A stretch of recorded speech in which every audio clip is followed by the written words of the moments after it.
from the CyberHub bunker and studio, you're tuning in to the CyberHub Podcast. And now for your host and CISO, James Azar.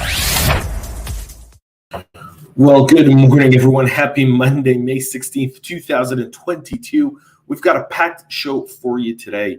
A lot to talk about in the world of cybersecurity. A lot of things happened over the weekend, and I've been saying for about the last 3-4 months, since, the beginning of this year, cybersecurity has changed forever, predominantly because it's become a geopolitical tool. We often see that. We're now seeing it more being the headline as rather than a business driver, a geopolitical weapon tool, which is the bad reputation for cybersecurity, right? It's sexy because it gets the headlines, but then it takes the conversations down path where, you've really got to almost start playing a different role than the one you're really supposed to be playing from a CISO and a practitioner point of view. So we'll get and talk a little bit about that on today's show, because some of these stories really do fall into that. But before we do, one, thank you everyone for tuning in this morning. I hope you had a great weekend. Let's start today's show by our ceremonial double espresso. I'm back in the office. I don't have my usual cup, but I still have here a beautiful, delicious, amazing, nutritious, very, very wide awakening double espresso. Whatever you're drinking this morning, make it yours. Coffee cup. Cheers. Let's get into CISA actually removing a Windows vulnerability from its must-patch list due to a buggy update. The vulnerability in question is CV 2022-269-25, which Microsoft described as the Windows LSA spoofing vulnerability. The issue was addressed in the May patch Tuesday, just last week. Microsoft's warned at the time that the vulnerability has been publicly disclosed and exploits are now being seen in its access. It quickly added the flaw to its known vulnerability catalog, which is its much past patch list. But now the issue is that the patch itself creates a mapping issue of certificates to machine accounts that's being handled by domain controllers. And so because of that, CISA has actually removed it because they're saying the patch just is going to create more problems than not for government and federal agencies that are trying to do it. So keep that in mind. If you're having this issue within your organization with this specific patch, this could be the reason why.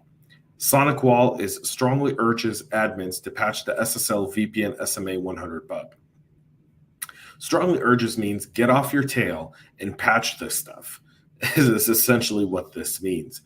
The first flaw, which is tracked as CV 2022-22282, and the other two, a hard-coded cryptographic key and an open redirect, both rated with medium severity, are still waiting for a CVE ID to be issued. SonicWall is strongly urging that organizations using the SMA1000 series products upgrade to the latest patch, according to the company. However, SonicWall also pointed out that it found no evidence that these vulnerabilities are being exploited in the wild, but they don't want to be part of a story where they do become there. So SonicWall is now saying, get it done. Some of these devices have been targeted by ransomware as well, so you can see why SonicWall is asking people to get this done quickly. One of the stories over the weekend that kind of broke late last week and is really now just gaining some steam is the Zyxel Firewall vulnerability. So now there's active exploitation seen one day after disclosure. Cybersecurity firm Rapid7 said that Zyxel informed users on May 12th that Zyxel's ATP, VPN, and USG Flex series business firewalls are affected by a critical vulnerability that can be exploited by a remote unauthenticated attacker for arbitrary code execution as the nobody user. The flaw tracked to CV 2022-30525 can be exploited through a device HTTP interface. Rapid7 has developed a Metasploit module and showed how an attacker could exploit the vulnerability to obtain a reverse shell. The security hole was reported to Zyxel in April, and it was quickly patched with the release of the ZLD 5.30, but the vendor did not inform customers about the vulnerability and the associated risk until Rapid7 made its findings public on May 12th in an effort to help defenders detect potential exploitation. We're obviously seeing a ton of these. We're seeing France, Italy, the US, Switzerland, Russia, as well as Austria, Taiwan, Germany, Sweden, Spain, Denmark, among the countries with the most of these. NSA Cybersecurity Director Rob Joyce took to Twitter to warn organization about the exploitation attempts and advised them to patch their firewalls right away. So if you're using Zyxel, please make sure you get it done. Now let's talk about this game changers, right? So number one, Iran linked OilRig APTs caught using a new backdoor. So Iran is by far one of the most heinous regimes on the planet when it comes to destabilizing. If you're wondering why after the Abraham Accords, the Middle East is still unstable, you can only look at one place, and that's Iran, right? And from a cybersecurity perspective, there was a period of time where Iran's cybersecurity capabilities were significantly decreased. One, after the killing of Soleimani, the Russian Connect to help the Iranians in their kind of decentralized cybersecurity APT work that was organized at the time by Soleimani was kind of thrown out of skew. But now they're back, and the Chinese have really taken a liking to the Iranians. They see the Iranians as being a